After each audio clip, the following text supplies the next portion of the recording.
time once again to slip into your camo, grab your bow, and join us out in the field for another episode of the Up North Journal, presented by PSE Archery. The Up North Journal crew is knocked and ready to rock for another exciting adventure. So let's step outside and hit the trail.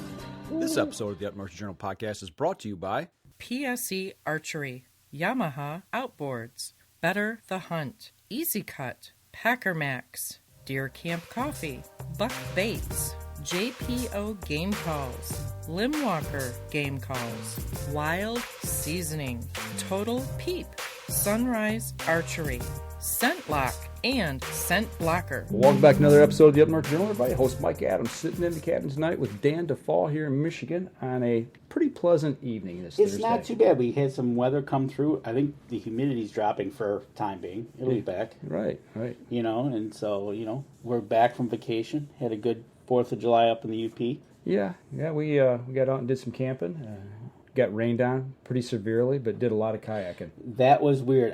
One of the things that happened to me was when I went up, I stayed, because I go across US too, so I stayed on the southern side of the UP. It rained the whole entire time till I headed north, and about when I got to Crystal Falls, where I'm at, it stopped. There you go. That's good. Right. Big shout out to Jennifer Drake. We were just talking about. She's on tonight watching. Yeah. Hey, Jen. So, go ahead. Let's talk about the people who help us put on the show. Absolutely. Let's talk about them. Hey, it's getting close to hunting season here in Michigan. We are a few months out. Today you can apply for your doe tags if you need to. Go on over to Buck Baits, buckbaits.com. Go check out their line of scents and everything they got. Use the promo code UNJ20 and you'll get 20% off your order. Packer Max. I did a couple food plots while I was up there, and I used the Packer Max for my final pressing it down into the ground. I did the throw and mow. Okay. I threw it, I mowed it, and pressed it. Get over to Packer Max. See Lincoln Roan. Congratulations, Lincoln. I see you on Facebook. He's a grandpa again. Number 9, I do believe the number was. Get $25 off your order using the promo code UNJ25 over at Packer Max. JPO Game Calls. Want a deer grunt tube or anything like that? Maybe a coyote call. Go over to jpogamecalls.com. Check out that Omni system he's got. That thing is killer. Absolutely. 10%. UNJ10. Hey, we're in the prime of wild seasoning cooking season. So use wild seasoning, right? There you go. Absolutely. UNJ 2021 gets 10% off your order at wildseasoning.com. And last but not least, Deer Camp Coffee Roasting Company and Outfit. That's right. They're carrying our logo on their coffee. Ain't that nice? Right here in front, actually. If you can see it on the Facebook, right there. And we do have the new logo coming on that. We just got the logo. We just got the sent to proof us minutes tonight. ago. So yeah, so if you use the promo code UNJ10, you get 10% off your order at deercampcoffee.com. You can try out the blueberry. You can try out the Huntress, which is the chocolate. Try it hot or try the cold brew system. I love that cold brew system. Been doing a lot of that here lately. And actually, this is the first hot coffee I've had in over, about a week. Okay. A little over a week, yeah. So I ran out. I got to make some more cold brew. Nice. But it's Thursday. It's the third Thursday of the month. And what do we typically do on a third Thursday of the month? That is Yamaha night. It is Yamaha night. And tonight we typically have, lately, as everybody knows, we talk to the walleye guys for Yamaha and bass guys. Well, this time we're switching over to the ATV side-by-side, but yet he still does the bass fishing, so he's actually a multifaceted outdoorsman. Multifaceted. And you know what? Wade Middleton, welcome to the show. Howdy, guys. How are you? Doing good up here in Michigan. How's it down there in San Antonio? You know, it's not bad. I mean, normally July is about 101. You can cook an egg on the concrete and pop popcorn outside without having to put it in the microwave. But it's really pretty comfortable right now. You know, it's getting to be that time in the evenings here in Michigan. And I imagine maybe down there you get that little cool breeze every now and then. Yeah. And all of a sudden that trigger finger starts to twitch just a little bit. You can smell it coming. Yeah, my trigger finger kind of twitches all year long. I never quit thinking about it. Even when I'm bass fishing, I'm looking up in the brush thinking that'd be a great place to hang a tree stand right there. You know, that's the way all of us outdoorsmen are. Yeah, I'm driving down the road, I'm thinking, man, that's a nice looking field. I'd put a tree stand right back there, you know, in that corner, and wind direction be right. And it's just, I don't know, it's in our nature. It is, absolutely. You know, at least that's what Cabela tells us, right? That's absolutely right. I was going to say say something. That's a great play on words. We used that saying for a long time, but it was true. You know, those commercials were something that were inspiring back in the day. They made you want to go do those things. Absolutely. Now, you with Cabela's, you with actually a lot of different outfits and do a lot of things. But how did you get your start into the outdoors? Where did that all begin, as far as, you know, on the media side of things in front of the camera? I mean, honestly, I was that little kid that dreamed of this. I remember writing letters to guys that had TV shows back in the early days, and writing letters to the writers. And that was, I don't know. I mean, that was just always something I thought would be real neat. I think mostly because I wanted to go fishing and hunting. I thought they got to go to all these places I didn't. But I really got my start. I was guiding in and around South Texas at the time, and met a bunch of different people that had TV shows. And it just really kind of expanded from there. And away you went, and here we are today. I was too dumb to quit when I didn't to rub together. That seems to be the growing thing in the outdoor industry. When you probably talk to everybody, it's like, yeah, I forgot to get off the bus. Right. It's one of those things, and you just sit there. But you know what? It is for the love of the outdoors. And for you, being on both sides of the aisle of hunting and fishing, you could see a pond in the backyard, and you're there throwing something at it. Well, I can think about throwing something at it, maybe getting a late flight of doves coming into water, or putting a duck blind by the pond. I mean, there's a lot of reasons. When I look at water, I really do. I look at it in a lot of different ways, but I've always been that way. Even as a kid, I was real seasonal in nature. Whatever kind of came into season, I wanted to go do. I just felt like I needed to go do it all. That's awesome. And was that inspired by your dad or your mom or a family member?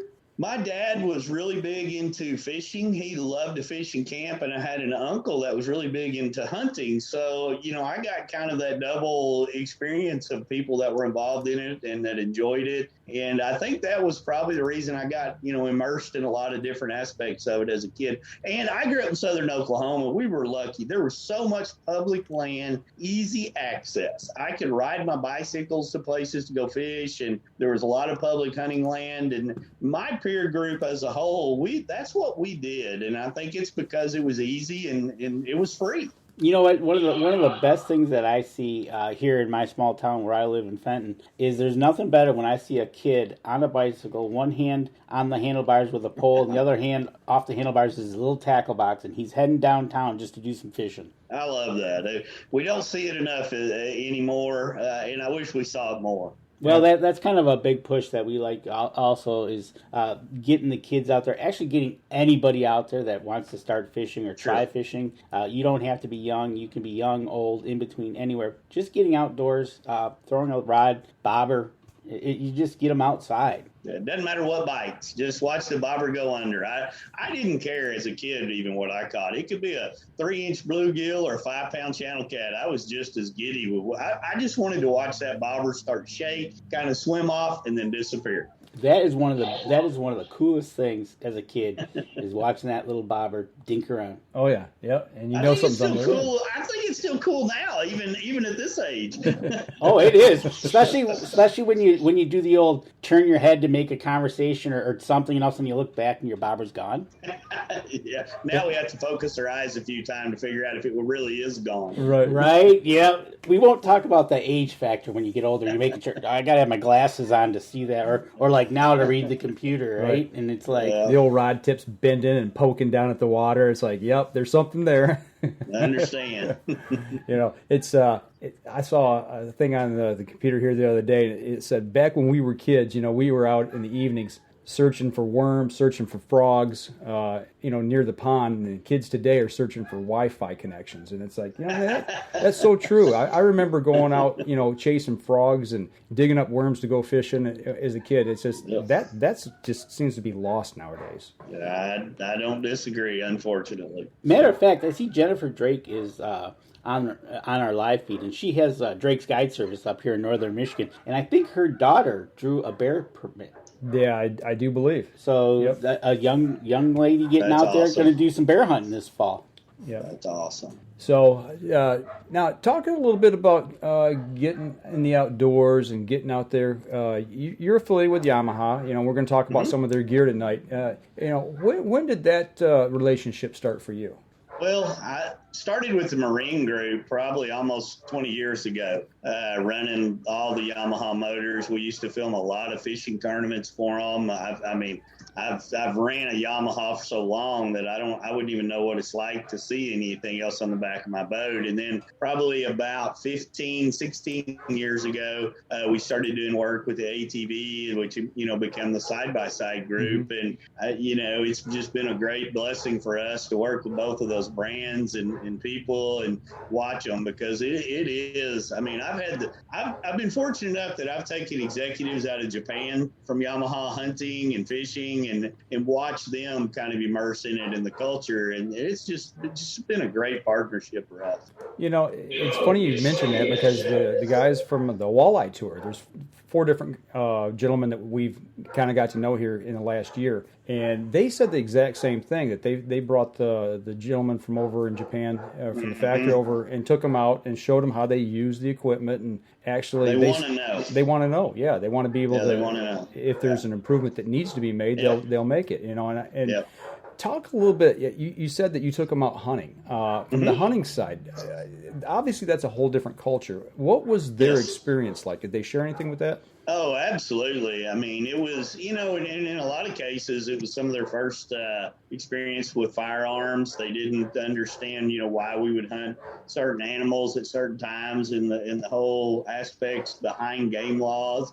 So it was an education. And on my behalf, it was a great education as well, because you got to see, you know, their interest and their excitement to learn those things. But you got to watch how they wanted to take that into some of the product development aspects as well. So, I mean, the experiences I had with everybody that came over, and I did it multiple times, were actually some of the most unique memories I had, because they weren't what I would call your typical hunting experience. That's awesome. I would think that would be so cool to see another culture getting immersed into something they've never experienced before. Yeah. And I got to imagine too that generally speaking that they were open-minded about it and had a good time. Very much so. I mean, they wanted to find perfection in their shooting. They wanted to ensure that they were, you know, very respectful to the game animals and the property, and, you know, the kind of people that I like to hunt with, that, you know, cherish the moment, understand it's, you know, there's more to it than just knocking down an animal. And it was a lot of fun and very eye-opening to me as well. Yeah, that is awesome. I tell you what, we're bumping up here on our first break, so let's step outside real quick. We take our first break. We come back. We want to talk a little bit about some of the products from Yamaha that you use in the outdoors. Okay. All right. Sounds good. We'll be right back after this.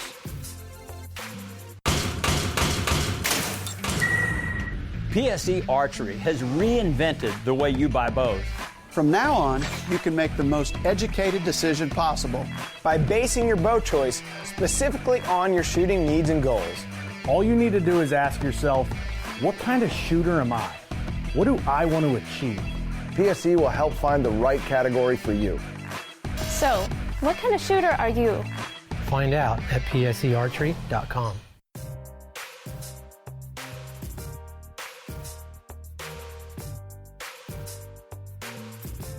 We're back here for the second segment. Before we jump into the second segment, we want to give a quick shout out to M123 FM up in Newberry, Michigan, who carries our show. And Danny, you said you've got a picture up there. What's going on up there tonight? Actually, what's going on up there actually, we're going to kind of do this a little differently. You're going to throw the screen up there. There you go. People on the live stream can see this. You can see that it's beautifully and sunny up in the UP. If you're over in Munising, it's still cloudy, or not cloudy, it's beautiful. Over Grand Marinette Island, look at that water. Little sailboats out there, looking nice. And then Sault Ste. Marie, Canada. It's looking across the whole entire UP. It's looking pretty up there. And the bridge, you can actually see the bridge, so that's kind of a good thing. And don't forget, while you're up in Newberry, stop at Cedars to try their pizza. Julie says it's really good, and they also carry Deer Camp coffee. That's right, which we have right here. So the reason why we have Wade on specifically, we'll start with the side-by-sides and the ATVs that he uses. So, Wade, I know you're down in Texas, and you said, we kind of talked earlier, that you kind of use it in kind of a ranch setting down there. So talk a little bit about which ones you do use down there and how you use them and like them.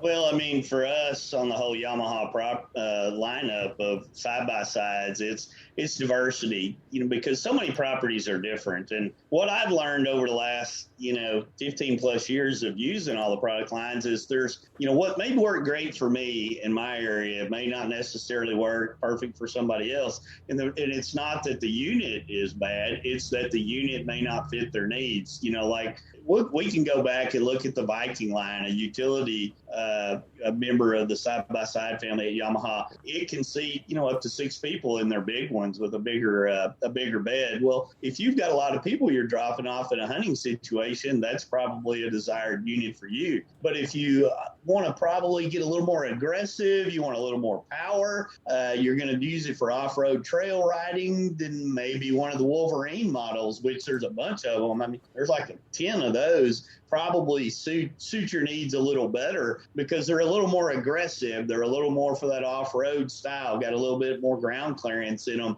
And then, like I said, if you look into that entire lineup, you've got 2-seaters and 4-seaters and some with more power than others and some with these features. And so you really got to shop and find what's going to fit for your personal needs, whether you're hauling a bunch of gear around and a bunch of people, or it's just you and your wife or a buddy that's trying to look at it more from an off-road, recreation standpoint. And that's a good point. We're looking at on the screen here right now. We're looking at the Wolverine line, and it looks like they got anywhere from an $850 up to $1,000. But it all depends on what, like you said, your needs. You got to look and see what you're going to be doing because some of those Wolverines that are 2-seaters, the bed might be a little bit bigger, but it depends on what you're going to be using it for. That would kind of like for the guys who do the food plotting that are taking tools and implements out and things of that nature. Maybe they're taking their seed and fertilizer and hauling other gear and equipment out. Then you're going to need that bigger bed. Whereas, I tell you, there's a little misconception there. Those 4-seat Wolverines that you see out there right now, you think, well, there's no room. Actually, those 2 seats in the back slide forward, and that's your bed. So you've got a ton of space in those big R-Maxes there. I mean, we routinely, when we're filming a show or we're working, we're going to have 3 people. And a camera guy, I don't know, I think he moves out of his house when he leaves. And he brings all that stuff in there. And we still got room to put a deer in there if we get lucky, which doesn't always happen, to get it around. So those Wolverine models that are 4-seaters are very adaptable in how you can move those seats around. So don't let that look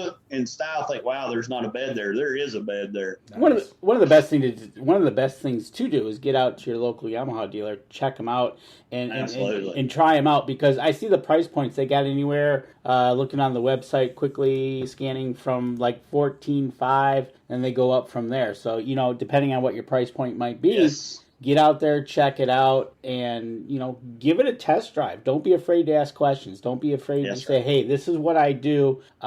What is best for me? And on the Viking side, they got anywhere from, it looks like $12,000, and it goes up from there. So, again, tell them what you're going to use it for, and they can probably direct you what you want to need, and then try it out. Yeah, absolutely.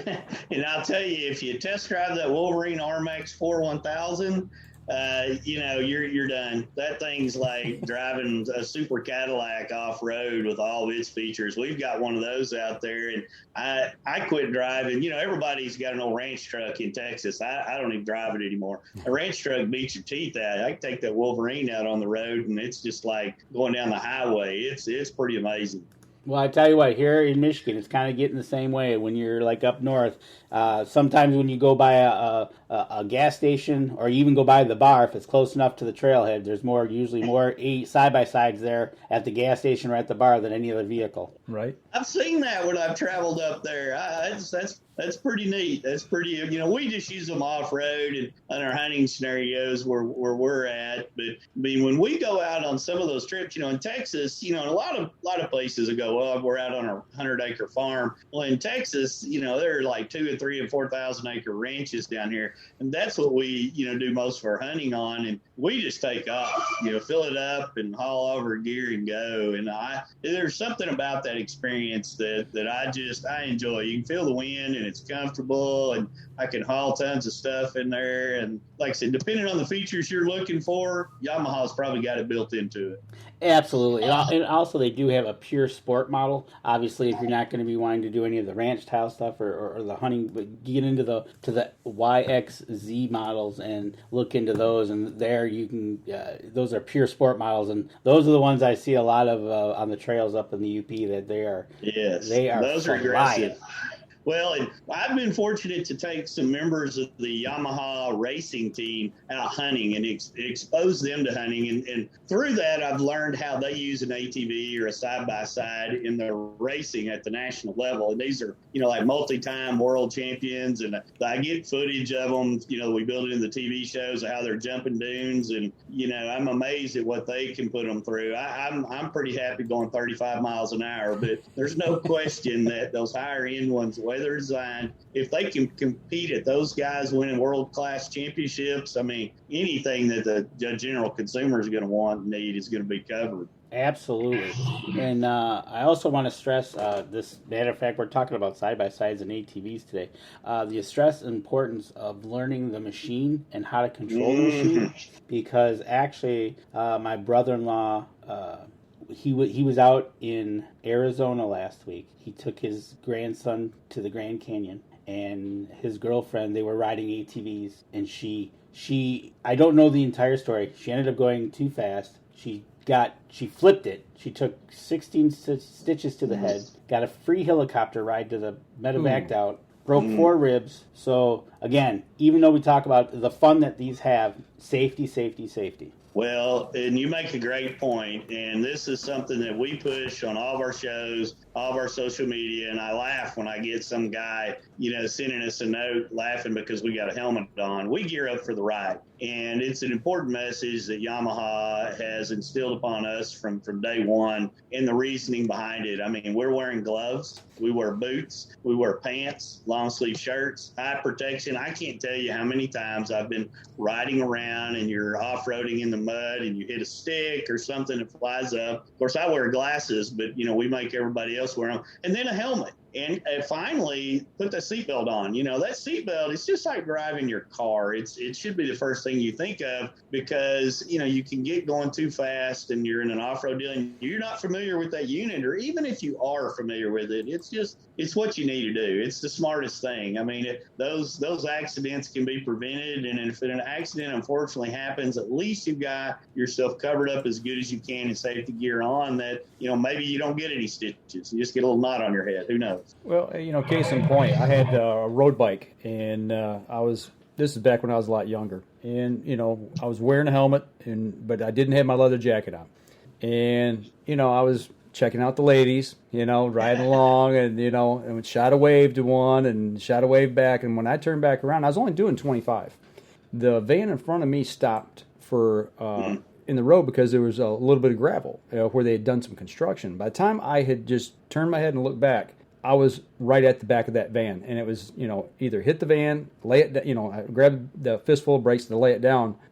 My helmet was tore up something fierce, only at 25. And I thought, good Lord, I'm so glad I had I did get a little road rash on my arm. It wasn't severe or anything, but the point is just 25 miles an hour. Yep. And the damage that could have been done if I had not been had a helmet on, and I should have had my jacket on as well, and I should have been paying attention. So, I keep a lot of gloves and goggles and helmets at our deer leases for that reason. It just, we're there to have fun. We're not there to get air backed out. Yeah. Well, and also you talk about eye protection. How many guys ride with a helmet on and they'll flip the visor up, and you take a bug to the eye. I mean, that you could lose your eyesight. Yep. Not only that, it just hurts. So.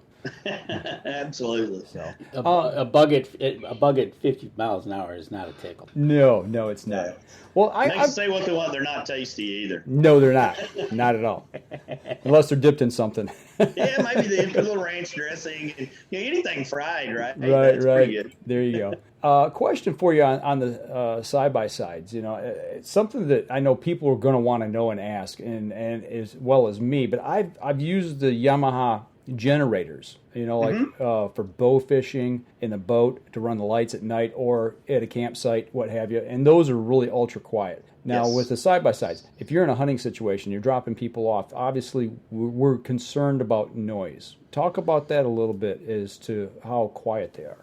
Every year it's gotten better and better, and I think some of that quietness comes from a lot of the camps. I mean, we've hosted engineers that design these and come out, and they kind of learn and understand why we want to make them as quiet as we can. So the advancements in them being quiet is phenomenal. But I tell people all the time, my best tip when it comes to ATVs and side-by-sides, hunting not only Texas but anywhere I go, if you haven't driven a vehicle in an area before and all of a sudden on opening day you decide to drive right to your stand, you probably blew it right there because that sound is not something they're used to. But if in the opposite side of that, if you're on a property where you drive side-by-sides and ATVs all the time and a deer becomes, used to that sound, he doesn't associate it with danger, and you're riding on the same trails that you always ride, he's probably not even going to get out of bed. He's going to sit there, you're going to drive by, he's the world didn't change. So I'm a firm believer that it's not necessarily about the sound, it's about just being a smart hunter. If I haven't driven it in there, don't drive it in there. If I have driven in there, I'm probably better driving it in there than walking in there. Absolutely. Conditioning the animals. Yes, absolutely. I completely don't change understand things up. Right, exactly. And that's one of the things when, especially in hunting, different noise, a squeak, it can all change. Absolutely. It's kind of ironic that we talk about that, but yet I got video. I'll show it to you. That we were out in the food plot, and here comes a little Miss Doe, and she just wanted to see what we were doing, and got within 6 feet of us. So you just never know. Absolutely, that's the thing, right? So you just take every precautions when you're hunting, using the side-by-side, getting out there. Like you said, they drive like a Cadillac now compared to the very first ones way back when they were out. Yep. Well, I'll tell you what, we're bumping up here on our second break. Let's take another quick break. When we come back, we'll continue the conversation. We'll be awesome. We'll be right back after this. PSE Archery has always dominated the speed category. Now, the most revolutionary cam system ever to hit the market has perfected the shooting experience. Introducing PSE's Evolve Cam System, featuring extremely high let-off capabilities and the smoothest draw cycle in history. No other cam system has ever delivered this level of total comfort and total control. Experience PSE. Experience performance. Welcome back. For those of you on the podcast, you got to watch the live coverage. Live stream. What happens between the show that you don't hear, you got to watch on the live stream because we usually get into the weeds with something. That's right. And it's usually pretty fun. Talking a little ice fishing. So, yeah. So, speaking of ice fishing, not that he does a lot of it, but he also does bass fishing. That's right. So we got to talk a little bit about bass fishing. He does a little bass fishing, I think. Right, exactly. He like I said earlier in the show, if he's driving down the highway, sees a pond, he's probably going to pull out his fishing pole and go try it. And you've been running the Yamaha outboard on your motors, and which one are you using?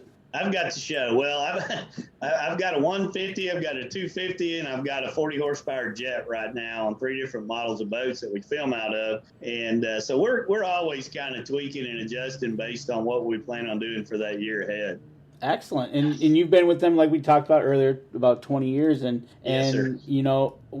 We wouldn't be amiss when we talk about Yamaha is for anybody out there that does do any fishing, tournament fishing, you got to sign up for the free Power Pay to get on. Oh yeah. To get on there. If you win the tournament, or actually if you place in the tournament, there's a potential you could get some money from Yamaha because you're running a Yamaha motor. So go on, check out PowerPay, and then you can go ahead from there. I do see something new coming down the pipe. I'm on their website right now. Is that they're going to have their own My Yamaha Outboard app. Yes. So we're going to check that out here when it comes out a little bit more. I just saw that on the website today as we were kind of spinning through to see what's going on. But, one thing as a pro fisherman that you are, you rely on your motor to start up every time and limited amount of maintenance because you need to get up and go. That's right. And you got to like Yamaha for that fact.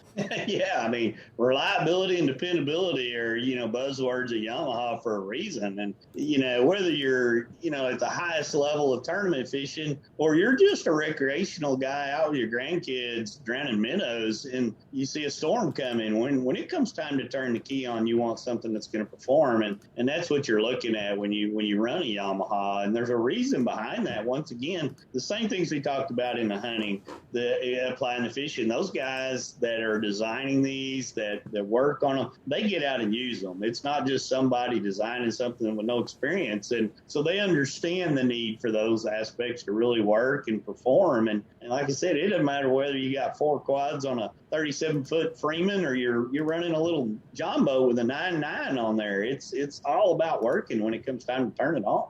Well, I've been watching the walleye, the head-to-head walleye here the last month or so, and watching the 4 guys, Yamaha pro fishermen there. And it amazes me, when they're really grinding and they're head-to-head and they're, within a 1 or 2 fish from the next guy, or maybe they're up a fish or 2, and there's only minutes left in the tournament, all of a sudden they'll fire it and jump to the next spot. And I'm like, those things, you talk about a hole shot, those things come out of there and they're down the lake or river, wherever, in no time and set up and fish. That blows my mind how quickly you guys do that. And I got to imagine for you, it's the same. Yeah. Time is money. Time is money. And you're probably talking about guys like Joe Okada, Robert Blauser, some of those guys that are, longtime Yamaha pros. I've actually been fortunate enough to fish with both Robert and Joe at some Yamaha media events several years back up there and share time with them and understand what they use it for in walleye versus necessarily what we would use it for in saltwater or bass fishing. But at the end of the day, it's turning it on, knowing that it's going to start, knowing that it's going to perform, so you can risk that move with 3 minutes left to go fish for 1 minute for the fish that could, get you the power play or win the tournament. All right, so those guys. Oh yeah. Give us a good story. Well, I fished with Joe. And we were on a Michigan lake, and this has been a long time ago. I'm sorry I can't remember what lake it was. We're at a media event, and I didn't know him from Adam. Of course, he didn't know me from Adam. And we're running across the lake, and we're going to walleye fish and stuff, and we're going around, and we drift up close. And I look down, and there's like smallmouth on bed everywhere. And I'm like, hey, can we fish for these? I mean, they're on the beds. And he and I literally for, I don't know, we got like an hour of fishing and didn't know each other, but we bonded over catching all kinds of smallmouth, like 2 little kids that have known each other a long time. And I've been fortunate to follow some of his career now and watch him grow as a walleye tournament angler. And but I'll always remember it's not going to be walleye fishing when I think of Joe Okada. It's going to be thinking about me and him smallmouth fishing. But there's like 2 docks and they were just everywhere. And I was like, man, let's do this. And he was all in. Just catching fish made us both happy. That is awesome. And that's a true statement. I was watching him today on the live feed, and he actually caught a crappie today. Obviously not catching the walleye he needed to catch because he did lose his head-to-head. But, you see that smile, no matter what kind of fish it was, he was smiling that he caught it. Obviously, he needed that his cousin to come over, but he never did. But like you said, you can bond over hunting, you can bond over fishing. It's just that those few minutes you had with him sounded like a blast. Absolutely. That is so cool. And Mark Coleman does make a comment about you, Wade. He says, "Do you love what you do? It sounds amazing." Oh, yeah. I mean, I still to this day get up just as excited of doing. I mean, yesterday we were out at our deer lease. We had to shoot some photos for Smith & Wesson, and we were filling deer feeders. When we broke down, we were hauling 2 giant trailers across the deal, and I had to walk about 3 miles to get back to where we had all of our side-by-sides at so we could get stuff around. And I was just as happy, walking through the brush, looking at places as if I would have been catching 10-pound bass.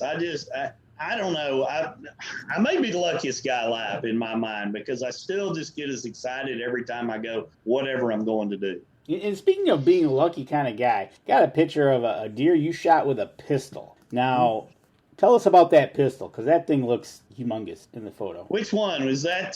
Did you get that off of? Was it like a big silver handgun from the Smith & Wesson Performance Center? Can you tell? Sure.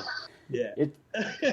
So I got to be clear here. I took up handgun hunting a little over a decade ago, and there's a lot of big handguns that I have fallen in love shooting. And so one of them was the 460 XBR. It's got to be that, and if it's a big long barrel, and it's a big silver, looks like it'd break your hand.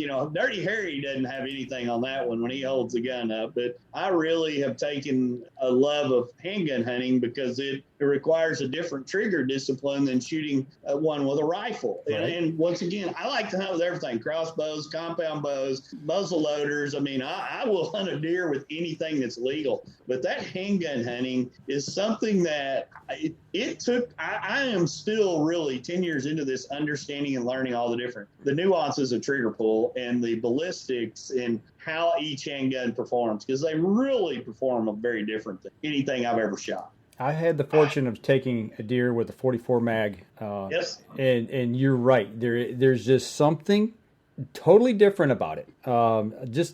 Aside from the trigger pull, I mean, there's the excitement I had of taking a deer, taking a doe. It was a doe. It wasn't a big buck or anything like that. I mean, I was shaking like a leaf because I had the pistol, and I was going to take this animal with a pistol. And it's just something I always had on my bucket list. So yes. I understand a little bit of that. What caliber is that handgun? If it's the one I'm thinking of, it's a 460. So, I mean, I've shot them with everything up to a 500. That is a wallop of a gun. I've shot you feel it? Yeah, you feel it. I've shot a 454 Casull before, and yes. Yep. The percussion that comes back off of those is simply incredible. It doesn't rattle you or hurt you. No. You feel it, but it's almost like it subtly moves you, if that explains it correctly. In understanding the different loads, like you can shoot a 45 long Colt out of some of the same places you're shooting that 460 out of, and I'll practice with that 45 long Colt because it has less recoil and less energy to work on trigger pull. Mm-hmm. But then, when it comes time to hunt, if I want maximum performance, I'll go up to that 460 round, and it just really understanding your limitations, just like bow hunting. Some guys are comfortable shooting a bow at 40, and some guys don't want to take a shot over 20. And it's the same situation in handgun hunting. There's guys that I have been fortunate enough to have mentors to teach me things about handguns. They can dot eyes at 100, 125 yards, where I'm good at 50. Right. I don't want to disrespect the deer by taking that shot. I might shoot at the paper at that deal, but they're so competent in it that they're like me with a rifle. It's a different game, but they're experts at it, that I call. And I've always been a believer: understand your limitations and set up your hunts to that style. Everybody's effective range is different. It is, and that's something we preach here on the show as well. Is because I know a few years back when the Drury's shot a turkey at 75 yards, and the Facebook just blew up about how unethical it was and everything. And he said, "Look, this is what I practice. I'm comfortable with it. That's right. It's I can do it. Exactly. If you can do it, just like you said with a handgun or with a bow. Some of these guys get out there, shoot 100 yards, and it's no big deal. That's right. They're better than me at that. And so if they know their equipment and they know the conditions are right for it and they can pull it off, that's great. But and one thing I try not to do is say, hey guys, you can do this at home but you got to practice. And you do. And you know, I look at crossbows the same way. You know, you can shoot I field tested a bunch of 10-point crossbows last year, and I made shots at 125 yards where I was shooting, you know, 2 and 3 inch groups with a 20-mile-an-hour crosswind. I don't think I'm that good enough. I wouldn't want to shoot at a deer like that. There's too much loss of downrange energy, too much, you know, risk of lack of penetration to get the broadhead to perform properly. But giving it to me at 40, I'm gonna shoot him all day long. Yep, exactly. It's practicing your effective range. It's simple, just like knowing your limitations. Probably out when you're out fishing, right? That's right. Don't takes a risk that, you know, could get you in trouble. That's right. You know, it's just one of those things, being effective and being safe. Well, it's just like we talked about the helmets on riding a side-by-side and goggles. Why risk it? You know, you put it on, protect your eyes, protect your head, and why risk it? It takes you less than a minute. Absolutely. It's kind of, and on the other side of that, it takes but a second for it to all go wrong. That's a great point. Absolutely great point. You know, it's one of those things you sit there and I gotta wear gloves or I gotta wear eye protection. Well, in a split second, things can go mighty wrong, and you might not be able to see out of your eye. I know Billy Hoffman. He was out shooting the 3D course. He was at full draw shooting at a 3D course, and he got stung on his ankle by a wasp, which made him roll his release, and it derailed his bow, and his bow basically let go right there, and his release hit him in the eye. And it was, you know, it was black and blue, and luckily there's no damage. Well, he went in, if I'm not mistaken, it bruised his eye, and it did do something to the it didn't detach it. It bruised it. He's going to be okay. He'll be okay, but look at that. Yeah. What you expect? You're out on a 3D course. What's the odds you're thinking a wasp is going to sting you that quickly? Things can change. Yeah, absolutely. So we got a question here, and I don't know, Danny. Do well. I was watching the questions, and I was debating whether we save them to the last segment, and we'll just. I tell you what. Let's take our last break. Okay. I know we're talking about the same question. Yes, we are, and I do want to ask it. So and before we go to our last break, Wade, if anybody wants to find out more about you and what you do, where can they go to find more about you? I mean, a lot of our shows are streamed on Outdoor Action. You can watch it, watch everything there. You can go to my Facebook page and follow along. I mean, we pretty much post everything there, but we've got so many places. There's no good one place, and that kind of helps me hide out from how much money I spend, so my wife doesn't really know. Oh, I see what you do. You spread it out over a distance, and that way it's just like a trickle effect. Oh, that's honey, right. That's right. I get it. So anybody out there, if you want to find out more about Wade, actually, if you just type it into a Google search, it comes up. You can't miss the guy. He is one of the very few guys that you will only see him in a golf visor. There is it's his air conditioning. It's his trademark, and that's how I recognized him, because the name was hitting me, and I couldn't. As soon as I saw his picture, I saw the visor. I said, "Oh, it's the visor guy, obviously." So we'll go to our last break. We'll come back. It'll be our turn to ask you some questions that we always ask our guests, and we got a couple of questions in the hopper waiting for you. Anyways. Sounds good. All right, we'll be right back after this.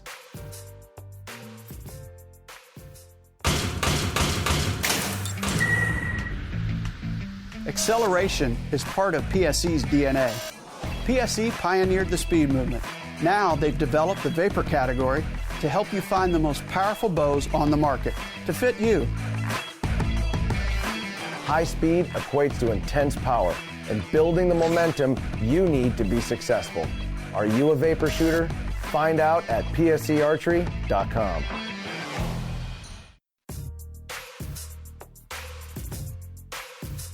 Welcome back. Last segment of the show. We're going to get into some questions. Yeah, we're going to get into some questions. But before we do, there's something I wanted to give you props to about first responders, a hunt coming up, or they can get involved in.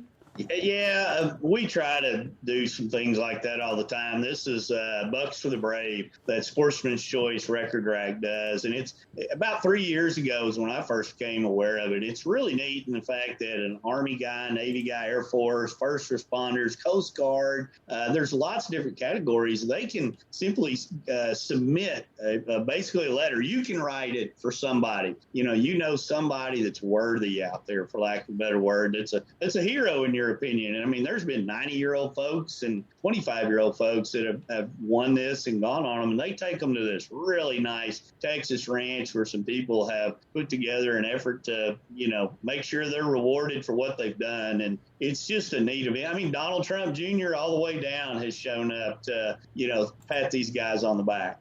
That is awesome. The people that put their lives on the line for us. I mean, what better way to reward people like that? It's called Bucks for the Brave Heroes Hunt. And if you go over to Wade's page, you can scroll down in there. There's a video over there, and you can find out more about how to nominate your hero for the hunting trip of a lifetime. So there you go. If you got a hero out there, first responder, put them in. We hear stories every day about people going above and beyond the call of duty, and putting their lives at risk to save ours or to, make sure that we're safe. So can't say enough good stuff about those people. That's why we get to do what we're all doing right now. There you go. Absolutely. Yep. If it wasn't for the guys out there and gals protecting us and fighting for us and putting ourselves in harm's way, we couldn't get out and have the fun that we so much enjoy here. So, all right, Wade. A couple of questions from the crowd. Melissa Baudou asks, "What's your favorite fishing memory during your childhood?" That's a good question. Camping with my family, no doubt about it. There was one spot we camped at all the time, and I would walk away from our little pop-up camper. Back then, it seemed like it was, 25 miles, but now I go back there, and I was only walking like 100 yards. And there was a little trail down to this spot, and there was a rock about just as far as I could cast a Zebco 202, because that's what I had back then. And I would sit there and cast at that rock with my little red and white bobber and catch panfish. And as I got older, I learned I could catch catfish around it. And then that, without a question, is my favorite memories as a kid. I mean, I know where that rock is today. I know where that road is today. And I can close my eyes and still visualize it. I don't know who has not used a Zebco reel. That's what you cut your teeth on. That's it. It's like, as the Zebco, I remember those days, and then you had to spin the cap off, and then Well, my grandson, my first grandson, I've got 3 grandkids, but my oldest, he'll be 5 at the end of August, and wow. I'm contemplating getting him his first real rod and reel and tackle box. Yes. So that's the direction I'm leaning. And that'd be awesome. If my daughter's listening in, don't tell them. Right? Don't lead on. That'd be awesome. And Melissa also asks, "What's the biggest buck you've caught?" Catching deer is really, really tough. So sorry, I Melissa. haven't caught any. So she was being nice, saying caught instead of killed. I understand. We're gonna be politically correct. Sorry, Melissa. We had to have a good laugh. Had to have a little fun with that one. Yeah, and obviously there's the group of guys that do that whole catching deers. Catching deers. Catching deers. That's kind of what triggered me to say that. Yeah. Those are a bunch of good old boys. We saw them at the ATA a few years back, and did you? What they are on camera is what they are in person. Yeah, that's good. Good stuff. Here's one. What's the best barbecue in Texas? Oh wow, my wife's. Oh, good call. Good answer. To be politically correct. Yeah. Good answer. There's so many good ones. There's several different ones that I actually like driving to these little towns in deer season or fishing and randomly stopping at some of them. And what I have learned is the ones that are out of barbecue by 1 o'clock, that's the ones to make sure you stop at, because everybody's already rated them and they're gone and they close. You know. So, but there's some great ones here. There really is. If you're ever in Tuscaloosa, Alabama, stop at Dreamland. Okay. That place has got phenomenal finger-licking good barbecue, just straight up. And that's all they do is barbecue. Good. No beans, no slaw, no remember nothing. that. It's one of those places. So Even Melissa laughed. See? yeah, well, good. We had We gotta a get, good laugh. She's never been ice fishing, so we got to get her up here to do some ice fishing. We're going to try to arrange something to get her out on the ice. It's a great adventure. I should have done it years ago. We're going to build a fire on the ice. But you got to have enough ice. Yeah, I was going to say, we got to have enough ice. Got to have enough ice to go ice fishing first. Okay, so now you're down to our questions. I'm going to ask, this is fishing related. Yeah, okay, so now these are typical 4 or 5 questions we ask every interviewee that we have on the show. And the first one is, obviously, you travel a lot. Whether you're flying, driving, boating, side by side.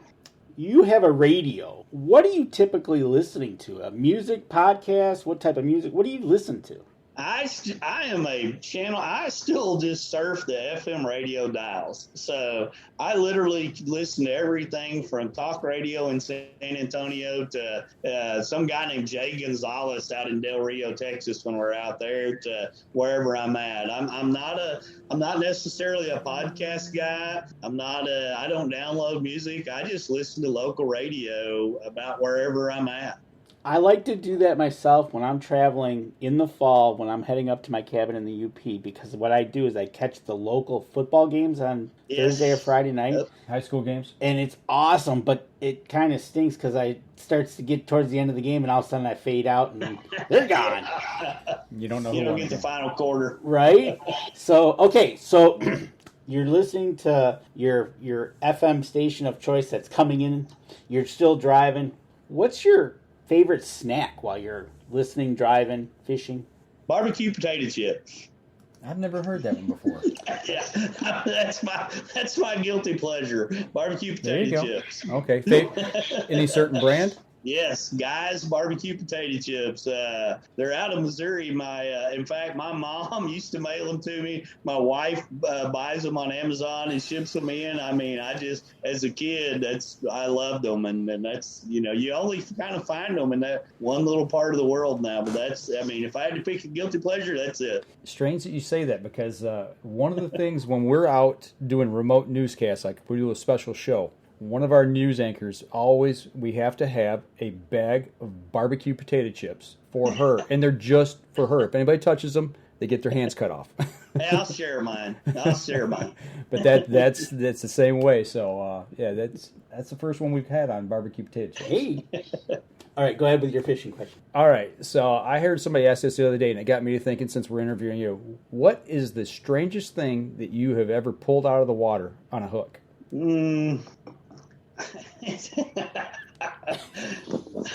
That's suitable for radio. It's kind of a double catch, actually. I had to think about how to preface this.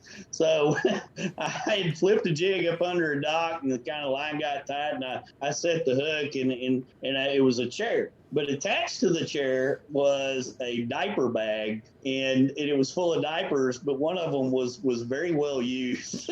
So you can tell. So as it's coming up out of the water, it was kind of an obvious. I don't understand why there wasn't more catfish or something under the dock. Right. Wow. Literally. Man, it's just how it looked when it come out of the water. I mean, it was like, okay. You literally set the hook on a bag of poop. I set the hook on the chair, and the bag of. I got a double on that one. Oh, a double. There you go. A double. It's like on a perch rig when you bring them up, you got two. Or a crappie rig. Yeah, there you go. Oh, I had doo-doo too. That's funny. There you go. That is funny.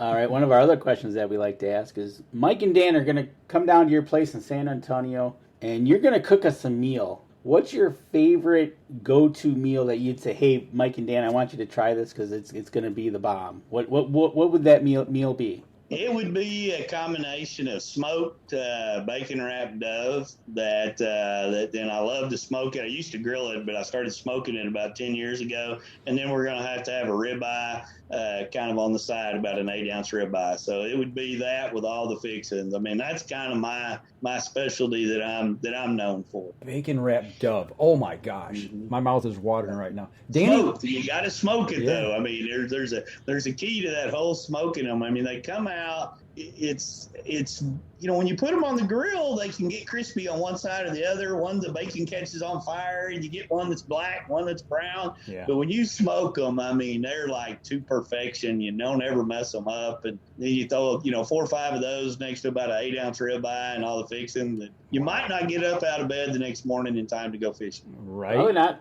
Wow. Now, what do you use to smoke them with? A Bradley smoker is what I found works the most consistent because I can control how much smoke goes onto them. I like to put the smoke to them for about an hour and a half, and then I actually will cook them for about, depending on how many, about 2.5 to 3 hours. So that's kind of the key deal. A lot of people they over smoke them. I think they you just want about an hour and a half of smoke, and then good consistent heat to that bacon turns real nice and crisp. The way men like bacon. Hey, amen to that. What flavor of smoke you putting with it? I mean, what are you using? I like mesquite. Okay. I use mesquite, and then what I do is I get a jalapeno cream cheese and about 3 jalapenos that I fillet my doves off the bone, and then wrap them, and then kind of put one piece of bacon going around it, one piece going the other way. Put all the cream cheese in there, and I mean, it's a delight. It is a delight. Michigan DNR, did you hear that? No.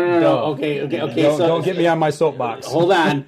No doubt. So, that's right. You guys are in a challenged area. So we had a comment in the comment section that it played right into. You're talking about smoking a dove, and Tom Gensel, who is a hunter, he said, "But that's a songbird here in Michigan." Exactly. But as soon as it crosses the Ohio or Indiana state line, it becomes game bird. Right. And Mike and Danny, Mark Coleman wants us 3 to go down there and have some smoked dove. Right? Come on there down. You go. Okay. Melissa also asked, this is kind of what's your, man, this is going to be a tough one actually, I think, for you. What's your favorite lure? That is tough because I'm a guy that will catch them on anything. I love to catch them on a topwater bait, but probably I'm going to have to say a soft plastic imitation craw that I can flip in the bushes. There's something about that bite. But once again, I throw whatever they want to eat. That's my favorite of that day.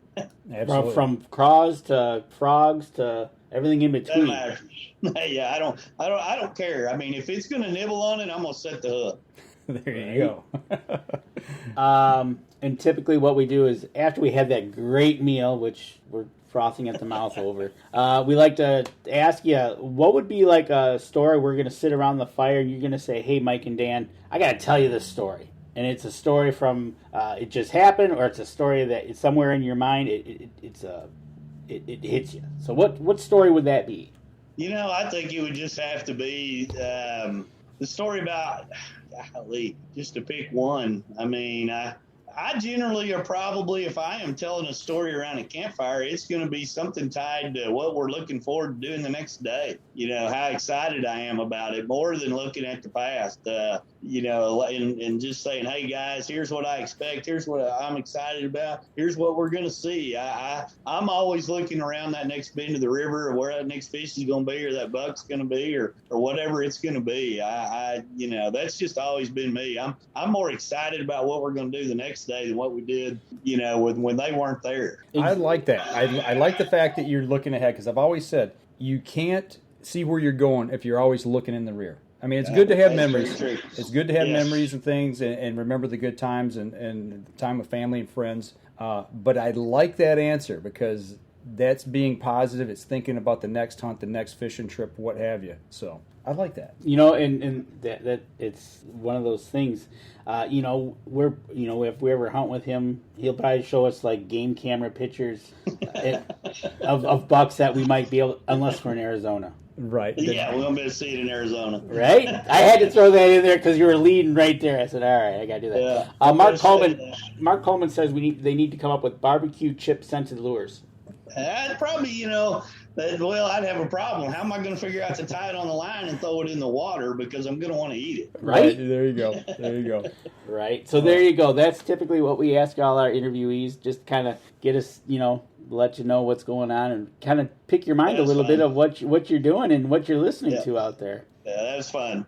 Well, we appreciate you taking time out tonight. We're running up here towards the end of the show. We'll wrap up the podcast portion, and if you just hang with us for a minute, then we'll kind of sign off on the live stream. But sounds good. Once again, everybody can reach out to you on Facebook, YouTube. I imagine you got a good following on YouTube as well, and just do a Google search to find where you're at. Yeah, do a Google search, and his face will pop up, and from there you can go from Instagram to LinkedIn to Facebook, all over the place. So for those of you on the podcast, make sure you go over to his social media pages, give him a like, follow, share. Do the same for us on our show as well, and give the show a share. It helps us out. If you're listening to us over on iTunes, make sure you give us a review over there. That helps the people who help us, our sponsors. So y'all take care. Next week, Dan, do we have anything sitting in the hopper yet for next week? Not yet. There's a couple of ideas I'm going to throw at you after the show, see if we want to talk about them. And remember, in a couple of days, the show will come out. The Facebook Live will come out on